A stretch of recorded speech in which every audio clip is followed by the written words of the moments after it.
চশমার এই কালো ফ্রেমের আড়ালে লুকিয়ে আছে লোনা জলের নোনা ইতিহাস। এই চোখগুলোতে যেন জল শুকিয়ে গেলেও হাহাকার শুকায়নি। প্রতিটি আঙুলের এই স্পর্শ কেবলই ছবি দেখা নয়, আর এই চাহনি বলে দেয় 12 বছর আগের সেই বিভীষিকা আজও কতটা জীবন্ত। চোখ বলছে ভিন্ন কথা। এখানে নেই কোনো স্বস্তি, আছে কেবলই এক অসমাপ্ত ন্যায় বিচারের দীর্ঘশ্বাস। 2014 সালের 27 এপ্রিল নারায়ণগঞ্জের ইতিহাসে এক কালো দিন। 12 বছর আগে নারায়ণগঞ্জে 7 খুনের সেই ভয়াবহ ঘটনায় স্তব্ধ হয়ে যায় পুরো দেশ। ঘটনার এক যুগ পেরিয়ে গেলেও এখন পর্যন্ত কার্যকর হয়নি উচ্চ আদালতের রায়। শান্ত শীতলক্ষার লোনা জলে আজও মিশে আছে 7টি পরিবারের বোবা কান্না। 2014 সালের 27 এপ্রিল সেদিন আদালত থেকে ফেরার পথে ফতুল্লা স্টেডিয়াম এলাকা থেকে অপহরণ করা হয় প্যানেল মেয়র নজরুল ইসলাম সহ আইনজীবী চন্দন সরকার, তাজুল ইসলাম, মনিরুজ্জামান স্বপন ও লিটনকে। ঘটনাটি দেখে ফেলায় রেহাই পাননি গাড়ি চালক জাহাঙ্গীর ও ইব্রাহিমও। 2 দিন পর শান্তিনগর এলাকায় শীতলক্ষা নদী যখন একে একে 7টি নিথর দেহ উগলে দেয়, তখন ক্ষোভে ফেটে পড়ে পুরো দেশ। আলোচিত 7 খুন মামলায় লেফটেন্যান্ট কর্নেল অবসরপ্রাপ্ত তারেক সাইদ সহ মোট 35 জনকে আসামি করে 2টি মামলা দায়ের করা হয়। দীর্ঘ বিচারিক প্রক্রিয়া শেষে 2017 সালের 16 জানুয়ারি জেলা ও দায়রা জজ আদালত 26 জনকে মৃত্যুদণ্ড এবং অন্যদের বিভিন্ন মেয়াদে কারাদণ্ড দেন। পরবর্তীতে 2018 সালে হাইকোর্ট 15 জনের মৃত্যুদণ্ড বহাল রাখেন। তবে আপিলের কারণে মামলাটি গত 8.5 বছর ধরে ঝুলে আছে আপিল বিভাগের বারান্দায়। এক যুগ পেরিয়ে গেলেও ন্যায় বিচার না পাওয়ায় হতাশ নিহতদের পরিবার। আমরা তো প্রচণ্ড অনিশ্চয়তায় ভুগতেছি যে বিচারটা আজও পর্যন্ত হইব কি না। আমরা প্রচণ্ড হতাশায় ভুগতেছি যে প্রতিদিন যাচ্ছে বিচারের কোনো দেখতেছি না, সব যেমন মনে হয় নিস্তব্ধ হয়ে গেছে। সময় বদলে দিয়েছে অপরাধীদের সেই রাজকীয় জীবনযাত্রা।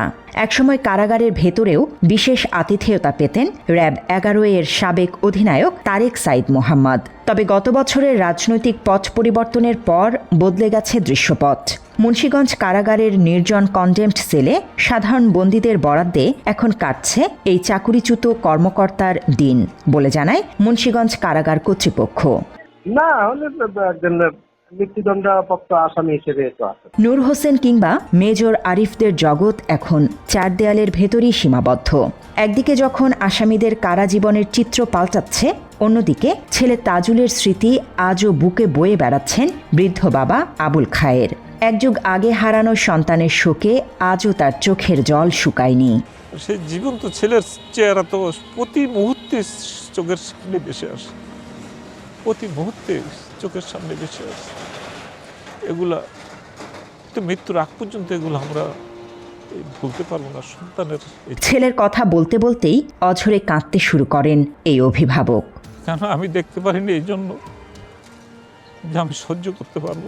তবে আলোচিত এই ঘটনা নিয়ে অনুসন্ধানী সাংবাদিক ইলিয়াস হোসাইনের প্রতিবেদনে উঠে আসে এক ভয়াবহ তথ্য। সেখানে দেখা যায় ঢাকা কেন্দ্রীয় কারাগারে 7 মার্ডারের প্রধান আসামি সাবেক সেনা কর্মকর্তা তারেক সাইদের সাথে এক সাক্ষাৎকারে উঠে আসে চাঞ্চল্যকর সব তথ্য। সরকারের উপর মহলের নির্দেশেই কার্যকর করা হয়েছিল এই নৃশংস হত্যাকাণ্ড বলে জানায় এই সাবেক সেনা কর্মকর্তা। 24 অথবা 23 মার্চ টাইমটা ইয়াতে আছে, আমাদের ওই অধিনায়ক কনফারেন্স হয়, একটা মাসিক কনফারেন্স হয় অধিনায়কদের সিওদের। ওখানে আমার একটা তালিকা দিল, ওটা বোধহয় এরকম 3 জনের নাম। একটা হচ্ছে লক্ষ্মীপুরের জিশান, এখানে হচ্ছে নজরুল, আর একটা কুমিল্লার জানি কার নাম দিতে, আরেকটা সেটা নাম না, আর নাম মনে নেই আমার। এটা কিসের জন্য এই লিস্ট? পুরস্কারের জন্য? এটা তো নজরুলের জায়গায় লেখা জি। তৎকালীন বিরোধী দলীয় নেত্রী বেগম খালেদা জিয়া আশ্বাস দিয়েছিলেন বিএনপি ক্ষমতায় এলে এই 7 খুনের বিচার অগ্রাধিকার পাবে।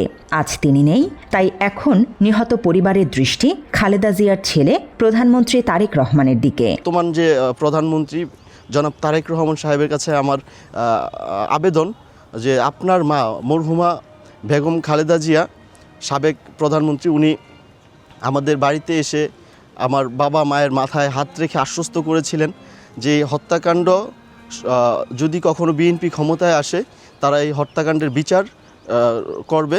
তো আমি এখন আপনার কাছে জনাব তারেক রহমান সাহেব, আপনার প্রধানমন্ত্রী বাংলাদেশ জাতীয়বাদী দল বিএনপির, আপনার কাছে আমি অনুরোধ করব আপনার মায়ের দেয়া সেই কথা আপনি বাস্তবায়ন করবেন। এদিকে গাড়ি চালক জাহাঙ্গীরকে হারিয়ে এখন অন্ধকার নেমে এসেছে তার সন্তানদের জীবনে।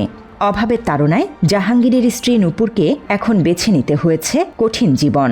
সামান্য 14,000 টাকায় সন্তানদের লেখাপড়া সহ সংসার চালাতে গিয়ে প্রায়ই না খেয়ে দিন কাটছে তাদের।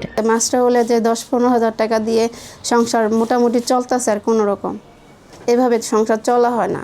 কারণ সবসময় হিসাব নিকাশ করে একটা ভালো কিছু খাইতে পারি না, গরু গোস্ত খাইতে পারি না, অনেক কিছু আমার খাওয়াতে বঞ্চিত হই। এমনকি জাহাঙ্গীরের মাদ্রাসা পড়ুয়া মেয়ের কণ্ঠেও এখন কেবলই বাবা হত্যার বিচারের আকুতি। ছোটবেলা থেকে আমার আম্মু আমার মাদ্রাসায় পড়াইছে, আমি ক্লাস মিজানে পড়ি এখন। আমি সরকারের কাছে একটাই দাবি চাই যেন আমার বাবার স্নেহ থেকে যে আমাকে বঞ্চিত করছে সেই জন্য তার প্রাপ্ত বিচার পায়। বর্তমানে মামলাটি আপিল বিভাগে চূড়ান্ত নিষ্পত্তির অপেক্ষায়। আইনি জটিলতা কাটিয়ে দ্রুত রায় কার্যকর হবে বলে আশাবাদী রাষ্ট্রপক্ষের এই আইনজীবী। আশা করি এই মামলার যে রিভিশন আপনার আপিলের ডিভিশনে, সেটা অচিরেই মীমাংসা হবে এবং মীমাংসার পরে এই আসামিদের সাজা কার্যকর হবে। বিচারহীনতার এক যুগ পেরিয়ে শীতলক্ষার পারে আজও নিভৃতে কাঁপছে বিচারের বাণী। স্বজনদের এই প্রতীক্ষার প্রহর কবে শেষ হবে তা শুধুই সময়ের অপেক্ষা।